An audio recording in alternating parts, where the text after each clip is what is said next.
नमस्कार विद्यार्थियों, ऑनलाइन कक्षाओं में आपका स्वागत है। विद्यार्थियों, हमने पिछले वीडियो के माध्यम से भारत के सामान्य परिचय को पढ़ा और भारत के सामान्य परिचय के बाद आपके पाठ्यक्रम अनुसार जो लेसन आता है वो आता है भारत के भौतिक स्वरूप, यानी भारत का भौतिक विभाजन। लेकिन अभी जो महामारी काल में कुछ पाठ्यक्रम कम किया गया है, उसके अंतर्गत देखें तो भारत के भौतिक विभाजन या भौतिक स्वरूप को जो है वो आपके पृथक कर दिया गया है, विलोपित कर दिया गया, हटा दिया गया है। और आपका जो इसके बाद का लेसन है वो आपका है भारत में अपवाह तंत्र। भारत में अपवाह तंत्र, जिसको हम आज इस वीडियो के माध्यम से पढ़ने जा रहे हैं। सबसे पहले हम बात करें कि भारत का अपवाह तंत्र है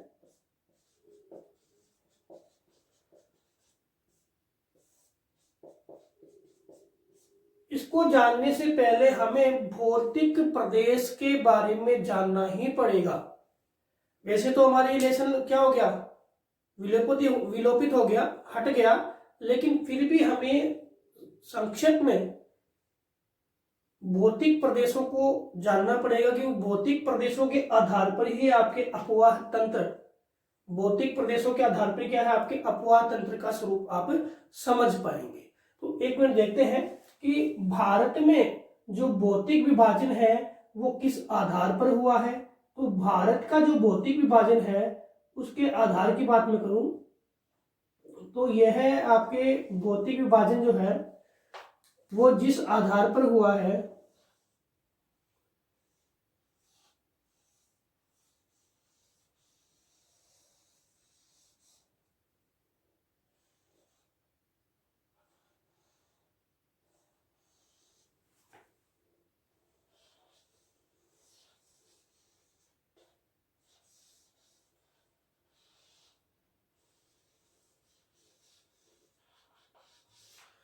भौतिक विभाजन के जो आधार है उसके अंतर्गत देखें तो भारत को 6 प्रमुख भौतिक प्रदेशों में बांटा गया है। सबसे पहले हम बात करें आपके हिमालय पर्वत की, तो पहला भौतिक विभाजन कौन सा है आपके हिमालय पर्वत श्रृंखला। इसमें आपके नेपाल भी आता है, लेकिन ये देश अलग हो गया, और भूटान भी आता है आपके, ये भी आता है, और इधर ये पूरा क्षेत्र है, ये हिमालय का ही भाग है। अंत में देखें तो आपके जो अंडमान निकोबार द्वीप समूह है ये भी किसका भाग है, आपके हिमालय पर्वत श्रृंखला का ही भाग है। तो पहला जो विभाजन आता है वो आपका है हिमालय पर्वत श्रृंखला, यानी उत्तरी और उत्तरी पूर्वी पर्वतीय प्रदेश। दूसरा विभाजन आता है वो आपके आता है क्या, मैदान, जिसमें आपके हम राजस्थान के मैदान को भी क्या करते हैं, सम्मिलित करते हैं। किसको करते हैं, राजस्थान के मैदान को भी करते हैं, और माही गंगा वाले मैदान को भी, माही वाले इस मैदान को भी हम सम्मिलित करते हैं। तो दूसरा आता है क्या आपके मैदान, विशाल मैदान, ये आपके हिमालय, और दूसरा आता है विशाल मैदान। तीसरी बात करें तो आपके तीसरा जो क्षेत्र है वो आता है क्या, दक्कन का पठारी भाग, कौन सा, पठार। चौथी बात करें तो आपके गुजरात और राजस्थान का जो भाग है ये डेजर्ट यानी मरुस्थलीय प्रदेश, ठीक है। इसमें आपके हरियाणा और दिल्ली का भाग, पंजाब का भाग भी आता है, ठीक है। अब इसके बाद देखें तो आपके ये जो भाग है, ये वाला भाग है, ये आपके पश्चिमी घाट, और ये कौन सा आता है, पूर्वी घाट। और पश्चिमी घाट और पूर्वी घाट है दोनों, किसको अलग कर रहे हैं, तटीय मैदान। ये क्या है आपका तटीय मैदान, पूर्वी तटीय मैदान, पश्चिमी तटीय मैदान, और इनके बीच में क्या है, पश्चिमी घाट और पूर्वी घाट। तो आपके 3 नंबर पे आया क्या, मरुस्थल, फिर आपके तटीय मैदान, और फिर आपके क्या आ गया, द्वीप समूह है, जिसमें एक तो लक्षद्वीप आता है और एक अंडमान निकोबार द्वीप समूह, ये आपके मैदान, और ये आपके क्या आ गया, द्वीप समूह। तो इस प्रकार से भारत के भौतिक प्रदेश को हमने 6 भागों में डिवाइड किया। अब आप कहोगे साहब आप समझा रहे हो क्या अपवाह तंत्र और बात कर रहे हो भौतिक प्रदेश की। तो भौतिक प्रदेश को मैंने इसलिए समझाया है क्योंकि देखो ये ऊंचावची दृष्टि से कैसा है भाग, इस प्रकार से ऊपर वाला भाग है। ये भाग भी कैसा है, ऊपर। जैसे मैं यहां से लेके मतलब दक्षिण से लेके उत्तर तक के विस्तार को हम ऊंचावची दृष्टि देखें तो आपका जो ये वाला भाग है ये दक्षिण का भाग है, ठीक है। अब ये आपका भाग आ गया गंगा वाला, फिर ये आपके आ गया कौन सा, पर्वतीय प्रदेश, ठीक है। अब दक्षिण के हम इधर से इधर वाले भाग की बात करें तो ये आपका भाग है भारत का, ये आपके घाट, पश्चिम का घाट आ गया, पश्चिम का घाट आ गया। इस पश्चिम के घाट के नदियां इस प्रकार से ढाल है, ये ढाल है, ये ढाल है, ठीक है। और यहां से ऊंचावच है, ये भाग ऊंचा है यहां से, ठीक है। अब ये प्रायद्वीप की जो हिमालय की जो नदियां ऊपर से आ रही है वो सीधी भी आ सकती है, लेकिन ये देखो यहाँ पे आकर के और वो नदियां इधर नहीं जा सकती, कहा जाएगी फिर वो अपने बराबर में पैरेलल ढाल है इधर पे बह जाएगी, ठीक है। तो इस प्रकार से हम जो भारत के अपवाह को जाने इसके लिए हमें भौतिक प्रदेशों को जानना जरूरी है। यहाँ पे आपकी अरावली पर्वत श्रृंखला है, ठीक है। यहाँ पे आपकी नर्मदा और ताप्ती की ब्रज घाटी है, नर्मदा और ताप्ती क्या है, ब्रज घाटी है। और इस ब्रज घाटी के बाद में आपकी सह्याद्री पर्वतमाला ये मिलती है आपके पश्चिमी घाट के माध्यम से। इधर देखें तो आपके दिल्ली वाली जो पहाड़ियां है, जो दिल्ली कटक है, उसके बाद देखें तो ये आपके जो हिमाचल प्रदेश वाला जो भाग है ये आपके अपवाह तंत्र को क्या करता है, डिवाइड कर रहा है।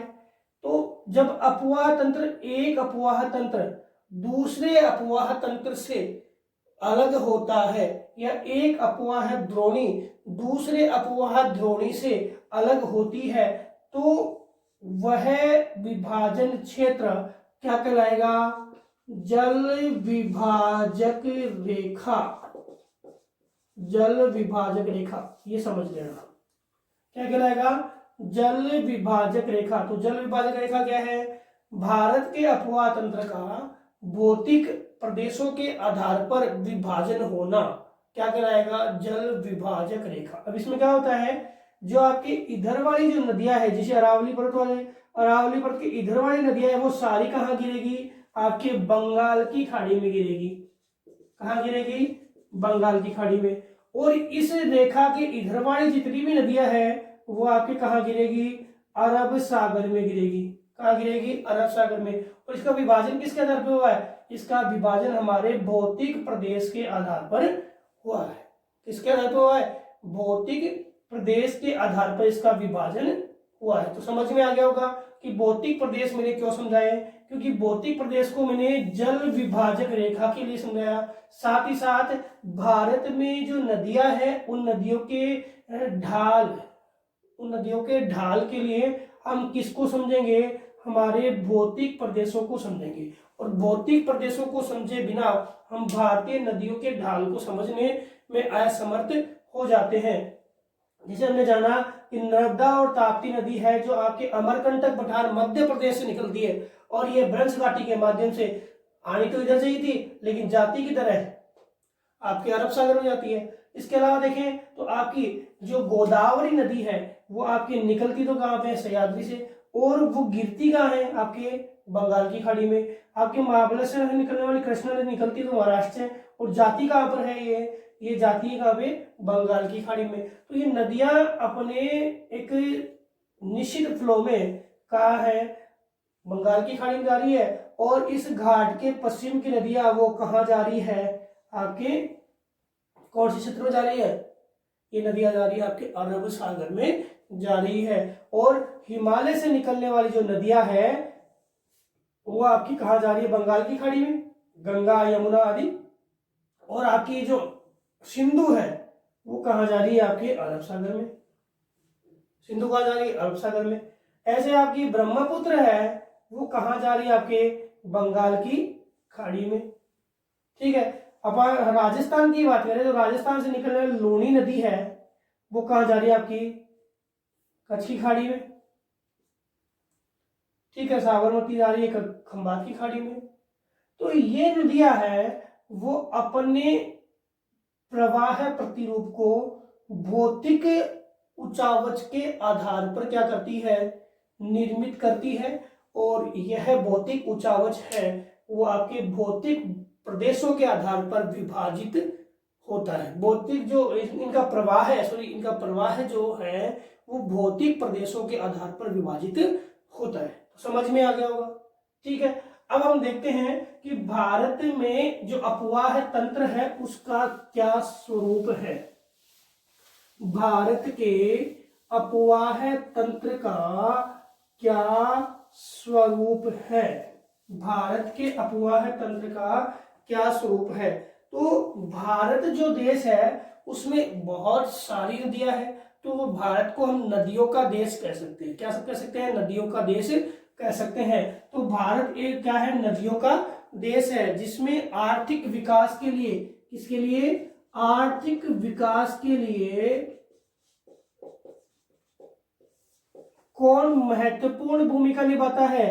नदियां अपनी महत्वपूर्ण भूमिका निभाती है। और आदिकाल से ही जो लोग हैं वो नदी क्षेत्रों के समीपवर्ती बसे हुए हैं। और हमने पढ़ा भी है कि आदिकालीन सभ्यता है वो जितनी भी सभ्यताएं हैं वो अपने कहां पर? नदी घाटियों में क्या है? विकसित हुई है।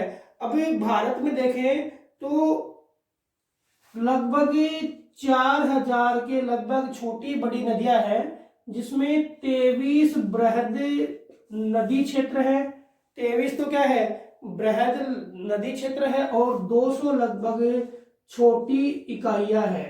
छोटी इकाइयां हैं कितनी? लगभग 200 छोटी इकाइयां हैं। और लगभग 4000 छोटी बड़ी यानी जो नदियां हैं, नदी सहायक नदी और उसकी सहायक नदी, छोटी मोटी नदियां हैं, वो सारी कितनी है? लगभग 4000 के लगभग क्या है हमारे यहाँ पे नदियां प्रवाहित होती है। उसमें कुछ बारहमासी भी है और कुछ आपके मौसमी भी है। दोनों बारहमासी भी है और मौसमी भी है। इसके बाद हम बात करें कि भारत जो है उसके अंदर अपवाह तंत्र का स्वरूप है, उसमें मुख्यतः उद्गम के आधार पर देखें और आपके गंतव्य के आधार पर देखें तो दो दो प्रकार की प्रवाह है। इनको हम पढ़ेंगे। ठीक है। उद्गम के आधार पे और गंतव्य के आधार पे। अब सामान्य सी बात करते हैं कि अपवाह क्या होता है, अपवाह तंत्र क्या होता है। तो सामान्य देखें कि एक नदी है, नदी जो होती है एक रेखीय स्वरूप में या एक रेखा के रूप में प्रवाहित होती है। जैसे नदी बह रही है, नदी से वो क्या रेखा के रूप में प्रवाहित होती है, उसको क्या बोलते हैं हम? नदी बह रही है रेखा के रूप में, उसको हम क्या बोलते हैं? कुछ शब्द ध्यान रखना, क्या? प्रवाह रेखा कहते हैं। जब नदी एक रैखिक स्वरूप में या एक रेखा के रूप में प्रवाहित होती है उसे हम प्रवाह स्वरूप कहते हैं या प्रवाह रेखा कहते हैं। और नदी है वो कई निश्चित कई रेखाओं में, जैसे ये मान लो ये नदी है, इसमें आकर के और ये नदी कई भागों में बढ़ गई या कई इसमें सहायक नदियां आके मिल गई, तो इस विभिन्न रेखाओं के मिलन क्षेत्र या रेखाओं से मिले जाल को हम प्रवाह संजाल कहते हैं। प्रवाह संजाल। तो प्रवाह रेखा एक सिंपल रेखा हुई और इसमें मिलने वाली जो रेखाएं हैं उनको हम क्या बोलते हैं? प्रवाह संजाल कहते हैं। क्या कहते हैं? प्रवाह संजाल कहते हैं। इसी आधार पे हम आगे देखें तो जो निश्चित वाहिकाएं जो होती है हमारी, ये जो निश्चित वाहिकाएं, जैसे नदियां है ना, ये वाहिका ही तो है, बहने का रास्ता ही तो है। तो ये निश्चित वाहिकाएं हैं जो दो या दो से अधिक वाहिकाओं से मिलती है। जैसे ये मिल गई इसमें, ये मिल गई इसमें, ये मिल गई इसमें, और इसी प्रवाह संजाल को हम क्या कहते हैं? अपवाह कहते हैं। क्या कहते हैं? अपवाह कहते हैं, ड्रेनेज कहते हैं, ड्रेनेज कहते हैं। क्या कहते हैं? अपवाह कहते हैं। और इस अपवाह के विस्तृत प्रतिरूप को हम क्या कहते हैं, अपवाह तंत्र कहते हैं। तो कुछ शब्द है वो समझते हैं, जिसे एक बार रिपीट करता हूं। एक नदी प्रवाहित हो रही है एक रेखा में, तो उसको हम प्रवाह क्षेत्र रेखा कह देंगे, और इनका जो बड़ा जाल है उसको हम क्या कहते हैं, प्रवाह जाल कहते हैं। इसी प्रकार ये जो प्रवाह जाल है उसको हम अपवाह, और एक विस्तृत प्रवाह जाल है उसको हम अपवाह तंत्र यानी ड्रेनेज सिस्टम कहते हैं। और ड्रेनेज सिस्टम ये हम पढ़ रहे हैं। अपवाह तंत्र क्या है, तो नदी, हम परिभाषा में देख लेते हैं क्या, नदी सहायक नदी द्वारा निर्मित प्रवाह प्रतिरूप, प्रवाह प्रतिरूप क्या कहलाता है, अपवाह तंत्र कहलाता है। नदी सहायक नदी द्वारा निर्मित प्रवाह प्रतिरूप क्या कहलाएगा, आपका अपवाह तंत्र कहलाएगा। क्या कहलाएगा, अपवाह तंत्र कहलाता है। अब अपवाह तंत्र के बाद एक शब्द आता है आपके अपवाह द्रोणी। तो एक अपवाह द्रोणी क्या होता है, अपवाह द्रोणी, देखो एक नदी है, एक नदी और सहायक नदी, एक नदी और एक सहायक नदी जब आपस में मिलती है तो वह क्षेत्र, जैसे मान लो ये भी यही बात कर रहा हूं मैं, इसी की बात कर रहा हूं। एक नदी है, ये मुख्य नदी है, और इसमें ये सहायक नदी है वो आकर के मिल रही है। मुख्य नदी में सहायक नदी आकर के मिल रही है, और ये सहायक नदी का मुख्य नदी में जो मिलन क्षेत्र है इसको हम क्या बोलते हैं, आपके अपवाह द्रोणी, अपवाह द्रोणी। एक नदी, मुख्य नदी जो है उसमें सहायक नदी आकर के मिल रही है, उसको हम क्या बोलते हैं, अपवाह द्रोणी कहते हैं। अब इस अपवाह द्रोणी को हम, या बहुत सारी अपवाह द्रोणी है, नदी मिलती है, तो ये नदी, मुख्य नदी जिन सहायक नदियों से जल की प्राप्ति करती है उनको भी हम क्या कहते हैं, अपवाह द्रोणी कहते हैं। और इसको हम दूसरे शब्दों में कह सकते हैं क्या, ये क्या है, नदी का जल ग्रहण क्षेत्र है। नदी जहां से जल ग्रहण करती है वो क्या है, नदी का जल ग्रहण क्षेत्र है। और कंप्लीटली इनको मिलाकर हम क्या कह देते हैं, अपवाह तंत्र कह देते हैं। क्या कहते हैं, अपवाह तंत्र कह देते हैं। और क्या होता है, जब एक नदी द्रोणी, अभी मैंने समझाया आपको, जब एक नदी द्रोणी दूसरी नदी द्रोणी से अलग हो जाती है, जैसे एक नदी द्रोणी है, इधर से आ रही नदी, एक नदी इधर से आ रही, एक इधर चलेगी और एक इधर चलेगी, तो एक नदी द्रोणी दूसरी नदी द्रोणी से अलग हो जाती है, तो इसको अलग करने वाला जो प्रतिरूप है इसको हम क्या बोलते हैं, अभी मैंने पढ़ाया था, जल विभाजक रेखा। क्या कहते हैं, जल विभाजक रेखा। तो ये भी ध्यान रखना, एक नदी द्रोणी दूसरी नदी द्रोणी से जिस रूप में अलग हो जाती है उसको हम क्या कहते हैं, आपकी जल विभाजक रेखा कहते हैं। क्या कहते हैं, जल विभाजक रेखा कहते हैं। और इसके बाद हम बात करें कि जो आपके बड़ी जो नदियां हैं उस बड़ी नदियों के क्षेत्र को हम क्या बोलते हैं, नदी द्रोणी। और जो छोटी छोटी नदियां होती है उनके क्षेत्र को बोलते हैं क्या, देखो एक बार समझना, रिपीट करता हूं कि ये आपकी मुख्य सहायक नदी है, सहायक नदी है, और ये आपकी मुख्य नदी है। अब मुख्य नदी और सहायक नदियां हैं, ये एक विस्तृत जल स्रोत को ला रही है और इसमें डाल रही है, ठीक है। तो ये तो क्या कहलाएगा, आपके नदी द्रोणी कहलाएगा। क्या कहलाएगा, नदी द्रोणी। क्या कहलाएगा, नदी द्रोणी। और अब एक छोटे छोटे नाले हैं, छोटे छोटे नाले हैं, वो किसी जल स्रोत में क्या है, जल को ला के डाल रहे हैं। छोटे छोटे नाले हैं और जल स्रोत में जल को लाकर डाल रहे हैं, तो ऐसे क्षेत्रों को हम क्या बोलते हैं, जल संभर कहते हैं। सॉरी, जल संभर। जल संभर को एक मीनिंग क्या तरह और पढ़ सकते हैं, जल संभर होता है क्या, प्राकृतिक जोड़ा होता है। जोड़े का नाम सुना है ना, प्राकृतिक जोड़ा होता है।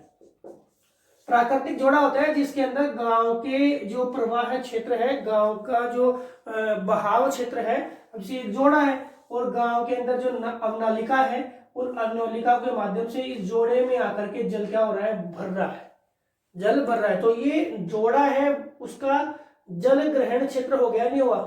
तो छोटे स्तर पे जो जल ग्रहण क्षेत्र होता है उसको हम बोलते हैं जल संभर, क्या कहते हैं, जल संभर। और बड़े स्तर पे जल ग्रहण क्षेत्र होता है उसे हम क्या बोलते हैं, नदी द्रोणी, क्या कहते हैं, नदी द्रोणी। तो कुछ शब्द है, एक बार मैं रिपीट कर देता हूं।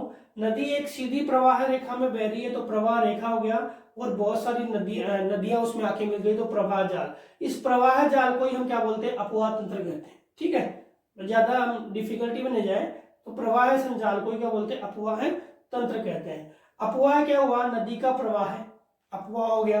ठीक है, और अपवाह द्रोणी क्या हुई, जब नदी है, मुख्य नदी है, अपनी सहायक नदी से जल की प्राप्ति कर रही है, तो सहायक नदी का वह क्षेत्र जहां पे जल ग्रहण कर रही है मुख्य नदी, वो क्षेत्र कहलाएगा अपवाह द्रोणी। और जो अपवाह द्रोणी यानी मुख्य नदी और सहायक नदियों का पूरा क्षेत्र, इसको हम अपवाह तंत्र या नदी बेसिन कहते हैं। एक शब्द आता है आपके कई बार, नदी बेसिन कहते हैं, अपवाह बेसिन भी कह देते हैं, नदी बेसिन भी कह देते हैं, अपवाह तंत्र भी कह देते हैं, तो ड्रेनेज सिस्टम भी कह देते हैं। ठीक है, तो ये सारे शब्द एक ही है। इसके बाद हमने देखा जल विभाजक, दो नदी द्रोणियों को अलग करने वाला जो क्षेत्र है वो भौतिक आधार पे होता है, अभी पढ़ा था हमने, उसको हम जल विभाजक रेखा कहते हैं। और जो आपके नदी द्रोणी बड़ी होती है, बड़े विस्तृत क्षेत्र में जल का संयोजन, और जल संभर क्या होता है, छोटा होता है, छोटे स्तर पे जल ग्रहण क्षेत्र क्या होगा, आपके जल संभर होगा। तो विद्यार्थियों, हमने भारत में जो नदी प्रतिरूप है उसके सामान्य स्वरूप को जाना। एक हमने भारत के भौतिक विभाजन को देखा, साथ ही साथ हमने जाना कि सामान्य नदी जब प्रवाहित होती है तो उनके क्या क्या स्वरूप है वो नदी के हमें देखने को मिलते हैं। जैसे नदी बेसिन क्या होता है, नदी अपवाह तंत्र क्या होता है, प्रवाह जाल क्या होता है, प्रवाह रेखा क्या होती है, ये हमने जाना। जल विभाजक रेखा क्या होती है, ये हमने इस वीडियो के माध्यम से जाना। अगले वीडियो के माध्यम से इसी श्रृंखला को हम आगे बढ़ाएंगे और भारत के जो नदी जो यानी अपवाह तंत्र है उनका हम अध्ययन करेंगे। धन्यवाद।